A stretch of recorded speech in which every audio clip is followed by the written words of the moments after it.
दोस्तों, दिल्ली से सटे उत्तर प्रदेश के जेवर इलाके में बनने जा रहे देश के सबसे बड़े नोएडा इंटरनेशनल ग्रीनफील्ड एयरपोर्ट को लेकर हाल ही में एक बड़ी खबर आई है। दरअसल निर्माण की कड़ी में अगस्त महीने में इंटरनेशनल एयरपोर्ट का शिलान्यास किया जाएगा। प्रधानमंत्री नरेंद्र मोदी इस एयरपोर्ट का शिलान्यास करेंगे। इस बीच माना जा रहा है कि 15 अगस्त से 30 अगस्त के बीच जेवर इंटरनेशनल एयरपोर्ट का शिलान्यास प्रस्तावित हो सकता है। ज्यूरिख एयरपोर्ट इंटरनेशनल ने हाल ही में नोएडा अंतर्राष्ट्रीय हवाई अड्डे के विकास के लिए लखनऊ में उत्तर प्रदेश सरकार की इकाई NIAL के साथ एक शेयर धारक समझौते पर हस्ताक्षर किए। ज्यूरिख एयरपोर्ट इंटरनेशनल के एक बयान के मुताबिक नोएडा इंटरनेशनल एयरपोर्ट लिमिटेड के मुख्य कार्यपालक अधिकारी अरुण वीर सिंह और Yamuna international airport private limited के CEO क्रिस्टोफ श्नेलमैन ने उत्तर प्रदेश के मुख्यमंत्री योगी आदित्यनाथ और राज्य सरकार के वरिष्ठ अधिकारियों की उपस्थिति में समझौते पर हस्ताक्षर किए। नोएडा एयरपोर्ट बनाने की दिशा में योगी सरकार एक के बाद एक जरूरी कदम उठाती जा रही है और अब इसी के तहत ये समझौता भी हो गया है।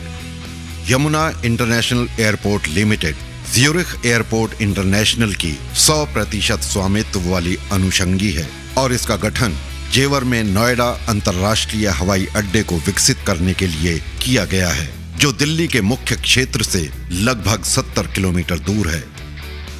नोएडा इंटरनेशनल एयरपोर्ट के नाम से बनने वाले इस एयरपोर्ट का निर्माण और संचालन Yamuna international airport private limited करेगा। आइए हम यहाँ पर बताते हैं इस एयरपोर्ट की खूबियां जो विश्व स्तरीय होंगी। इस एयरपोर्ट को हाई स्पीड रेल लाइन से जोड़ा जाएगा। इसका खाका तैयार है और जल्द ही इस पर काम शुरू हो जाएगा।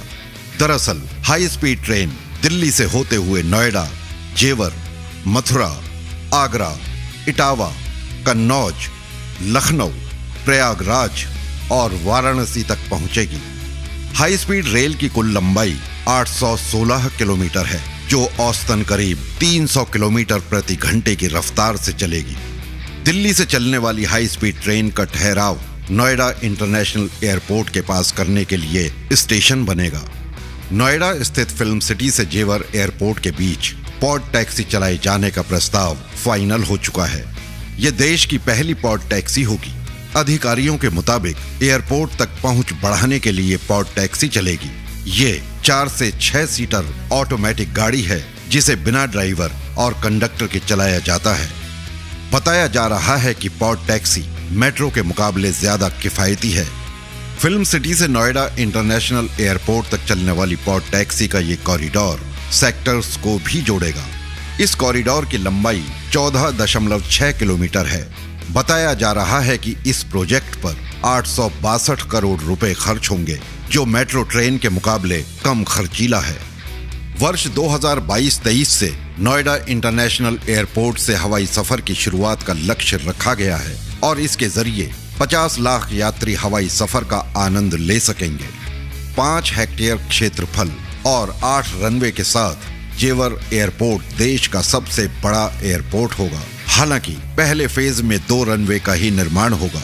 2022-23 से एयरपोर्ट से हवाई सेवाओं की शुरुआत का लक्ष्य है। संबंधित अधिकारी पहले ही कह चुके हैं कि नोएडा इंटरनेशनल एयरपोर्ट पर कुल 8 रनवेज होंगे। ये देश का सबसे बड़ा एयरपोर्ट होगा। इसके साथ ही एयरपोर्ट की शुरुआत 2 रनवेज से होगी। इसके बाद जरूरत के हिसाब से यात्रियों की संख्या में इजाफा होने के बाद जेवर एयरपोर्ट पर रनवेज की संख्या बढ़ाई जाएगी। बताया जा रहा है कि शुरुआत में 1 करोड़ 20 लाख सालाना यात्री जेवर एयरपोर्ट से हवाई सेवाओं का उपयोग करेंगे। नोएडा इंटरनेशनल एयरपोर्ट की शुरुआत होने के साथ ही गौतम बुद्ध नगर और आसपास के इलाकों की तस्वीर बदलने जा रही है। इस एयरपोर्ट से प्रत्यक्ष और अप्रत्यक्ष रूप से लाखों लोगों को रोजगार मिलने का अनुमान जताया गया है। ये एयरपोर्ट न केवल हवाई सफर प्रदान करेगा, बल्कि इसके आसपास विकास की रफ्तार भी तेज होगी। इस एयरपोर्ट के नजदीक एरो सिटी विकसित करने की योजना है। इसमें multiplex, malls, pubs, convention centre और मंडी सुविधाएं मुहैया कराई जाएंगी। जाहिर तौर पर इससे किसानों की फसल भी विश्व मार्केट तक पहुंचेगी। इससे सिर्फ पश्चिमी उत्तर प्रदेश के जिले के लोगों को ही नहीं, बल्कि हरियाणा के फरीदाबाद और गुरुग्राम समेत कई जिलों के लोगों को फायदा पहुंचेगा। दिल्ली स्थित इंदिरा गांधी अंतर्राष्ट्रीय हवाई अड्डे से नोएडा इंटरनेशनल एयरपोर्ट की कनेक्टिविटी सुनिश्चित की जाएगी। इसके तहत एलिवेटेड रोड से दोनों एयरपोर्ट्स को जोड़ने की योजना है। एयरपोर्ट के बिड तैयार करने वाली एजेंसी प्राइस वाटरहाउस कूपर की माने तो पश्चिमी उत्तर प्रदेश, दिल्ली एनसीआर समेत उत्तराखंड, हरियाणा और राजस्थान से एयरपोर्ट को यात्री मिलेंगे। दिल्ली के इंदिरा गांधी अंतर्राष्ट्रीय हवाई अड्डे और गाजियाबाद के हिंडन हवाई अड्डे के बाद ये दिल्ली एनसीआर में तीसरा हवाई अड्डा होगा। इससे जुड़े अधिकारियों के अनुसार हवाई अड्डे के पहले चरण में 4,588 करोड़ रुपए खर्च होंगे और इसके 2023 तक पूरा होने की उम्मीद है। दिल्ली से सटे इस हवाई अड्डे के कुछ स्पष्ट लाभ हैं, क्योंकि यह आगरा से सिर्फ 130 किलोमीटर और दिल्ली से लगभग 72 किलोमीटर, ग्रेटर नोएडा से 28 किलोमीटर और नोएडा से लगभग 40 किलोमीटर की दूरी पर होगा। नोएडा इंटरनेशनल एयरपोर्ट पर कुल खर्च 29,560 करोड़ रुपए आंका गया है। निर्माण कार्य पूरा होने के बाद यह देश का सबसे बड़ा एयरपोर्ट होगा। नोएडा इंटरनेशनल ग्रीनफील्ड एयरपोर्ट जब पूरी तरह से विकसित हो जाएगा तो ये 5,000 हेक्टेयर क्षेत्र में फैला होगा। संक्षिप्त में अगर इस इंटरनेशनल एयरपोर्ट की बात करें तो पहले चरण में रनवे की संख्या 2 होगी। एयरपोर्ट के लिए जमीन अधिग्रहण 1,334 हेक्टेयर हो चुका है। किसानों को वितरित होने वाला मुआवजा 2,850 करोड़ रुपए है।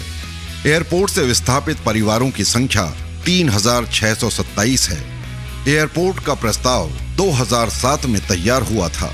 2017 में इसे सैद्धांतिक सहमति मिली थी। इस हवाई अड्डे से 2022-23 से उड़ानें शुरू होंगी। वहीं यहां पर दी जाने वाली सुविधाओं की बात करें तो यमुना प्राधिकरण के सीईओ अरुण वीर सिंह के मुताबिक दिल्ली के पालम में स्थित इंदिरा गांधी इंटरनेशनल एयरपोर्ट में आगमन का रास्ता एयरपोर्ट की पहली मंजिल पर है, जबकि प्रस्थान का रास्ता भूतल पर है। 2 रास्ते होने की वजह से यात्रियों को आवागमन में अधिक समय लगता है, उन्हें काफी चलना पड़ता है। इसे दूर करने के लिए विकासकर्ता कंपनी नोएडा इंटरनेशनल एयरपोर्ट पर एक ही द्वार बना रही है। दोस्तों, अब इस वीडियो को यहीं समाप्त करते हैं। मिलते हैं अगले वीडियो में किसी नए विषय के साथ। धन्यवाद।